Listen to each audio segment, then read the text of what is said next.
আসসালামু আলাইকুম। নিশ্চয়ই সবাই ভালো আছেন। আলহামদুলিল্লাহ আমিও ভালো আছি। আজকে আমি আলোচনা করব একটি বিষয়, যে বিষয়টি সকলেরই জানা প্রয়োজন। অর্থাৎ একটা পরিবারে যখন একটা মেয়েকে আনা হয়, তখন ওই মেয়েকে, বিশেষ করে ছেলের বউ, হ্যাঁ, আবার অনেক ছেলের বউ আছে শ্বশুর শাশুড়িকে সহ্য করতে পারে না, ননদ দেবরেদেরকে সহ্য করতে পারে না। এগুলো হলো এক ধরনের মানসিক রোগ। মানসিক রোগ বলতে কি, এগুলো হলো এক ধরনের পারিবারিক শিক্ষা।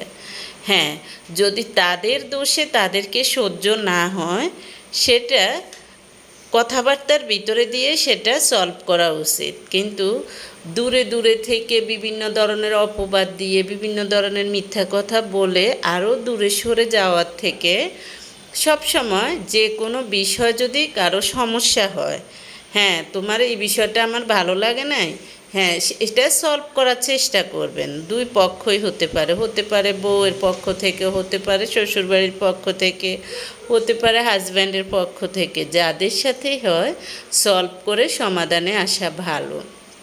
তবে বেশিরভাগ ক্ষেত্রে হলো মেয়েদেরকে নিয়ে। হ্যাঁ, একটা মেয়েকে যখন বউ করে আনা হয়, অনেক শাশুড়ি আছে, তবে ম্যাক্সিমাম এখন দেখা যায় যে ভালো শাশুড়ি, ম্যাক্সিমাম ভালো শাশুড়ি। কম ভাগ আছে কী করে, একটা মেয়েকে আপনি নিজের মেয়ে মনে না করেন, মানুষ মনে করেন, মানুষ হিসেবে আপনি একটা মেয়ের সাথে আচার আচরণ করেন।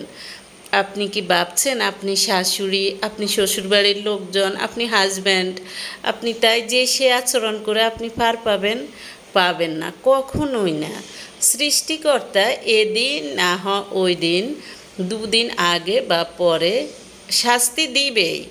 হ্যাঁ, একটা জিনিস দেখি, যাদের দেখা যায় যে টাকা পয়সা কম, তারা বলে যে টাকা পয়সা কম দেখে নির্যাতন করে। কেউ সুন্দর কম বলে যে সুন্দর কম দেখে, কেউ পড়ালেখা কম, তারা ভাবে যে পড়ালেখা কম দেখে। না, কিছু কিছু মানুষের এত স্বভাব যে রকমে হয় খারাপ, মানে স্বভাবটা এত খারাপ, দেখা যায় যে যেইটাই হোক, সব কিছু থাকলেও তারা কিন্তু একটা মেয়েকে নির্যাতন করার কৌশল জানে, ছোট করার কৌশল জানে।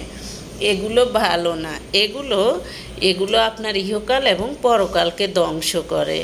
আপনি মনে রাখবেন, আপনি আচার আচরণ যখন ভালো করবেন একটা মেয়ের সাথে, তখন সে আপনার সেবা করতে বাধ্য, সেবা করবে, আন্তরিকতা দিয়ে করবে।